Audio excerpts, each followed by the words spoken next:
Yes people, what is going on? So today's session is specifically designed for strikers, but even if you're not a striker and you're an attacking player, a lot of the drills in this session can help improve your game as well. So in today's session, we're going to cover reactions, passing, first touch, and finishing off with some finishing drills as well. But yeah, that's enough talk from me. Let's get on with the warm up and let's get on with the session.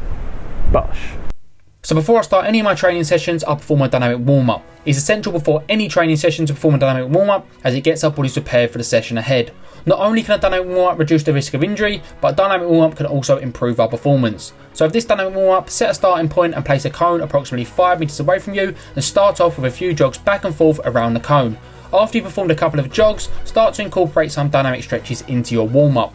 With the dynamic stretches, focus on muscle groups that you'll be working on throughout the session. It's also important to remember that this is the warm-up, so gradually increase the range of motion in those dynamic stretches, as we don't want to get injured before the session has even started.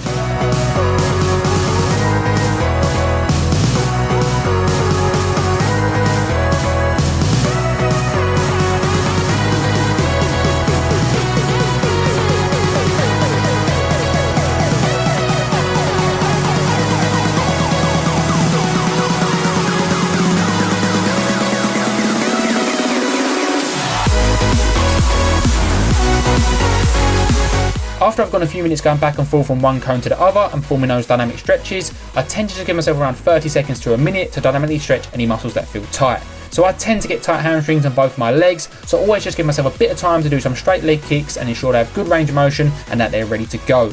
If you have other muscle groups that feel tight, then this is the period to get them stretched out.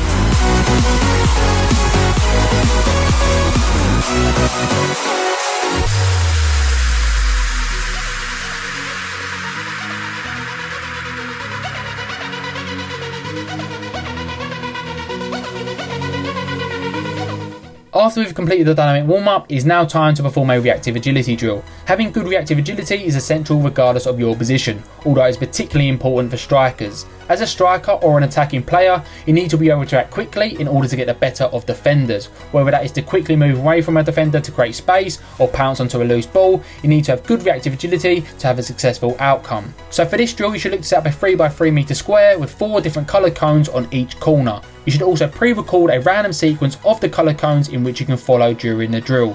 Each sequence should consist of 8 to 10 different coloured cones. You should start each set in the middle of the square, and as soon as you hear a colour in your earphones, you should run round that coloured cone before returning to the middle. Look to perform 4 sets of this drill, 2 sets with the ball and 2 sets without the ball. Each set should be followed by 45 seconds rest.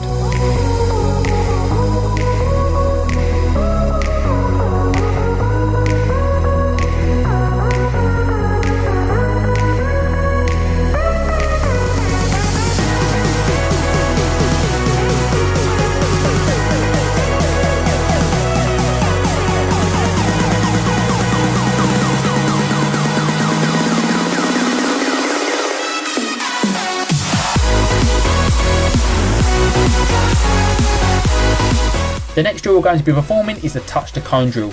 If you look at the top strikers, rarely do they ever stop the ball dead in front of them, unless they're holding up the ball for their teammates to support.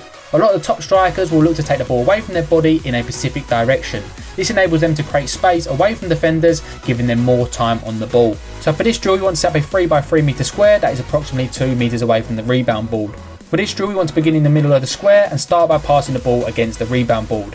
You then want to take your first touch towards one of the 4 cones. You want to continue to repeat this process until you've dribbled around all 4 cones. Look to also perform 4 sets of this drill, with each set being 1 touch and dribble around each cone. Each set should also be followed by 45 seconds rest.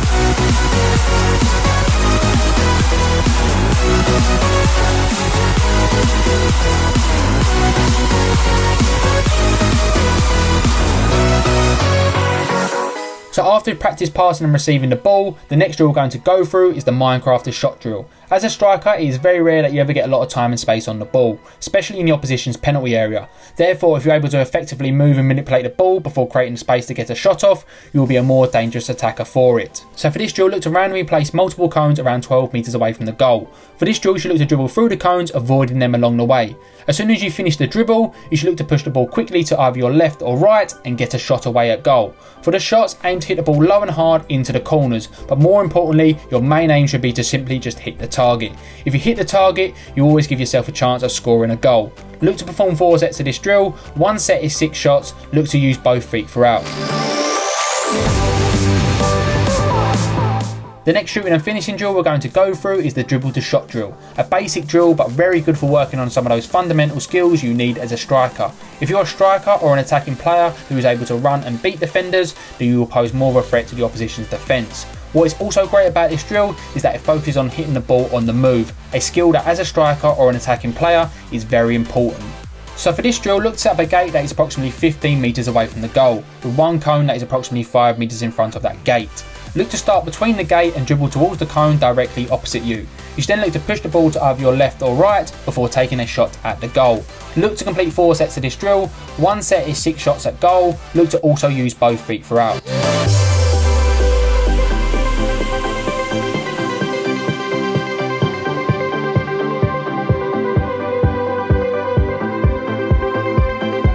The final drill we're going to go through is a reactive finishing drill. This drill obviously incorporates 2 skills that we have touched on previously, reactive agility and finishing.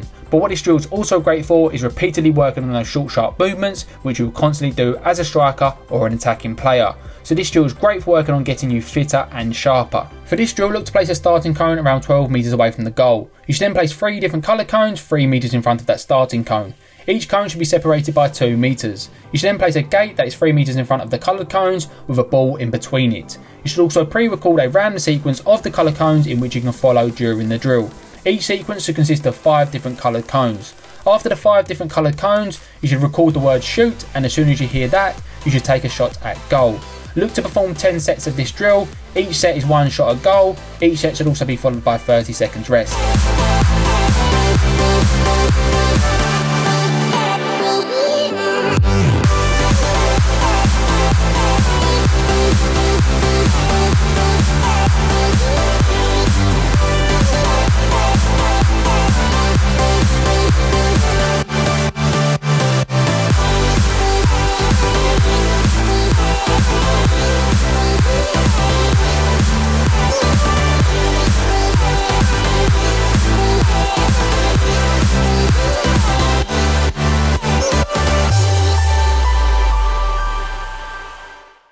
A gap after that session.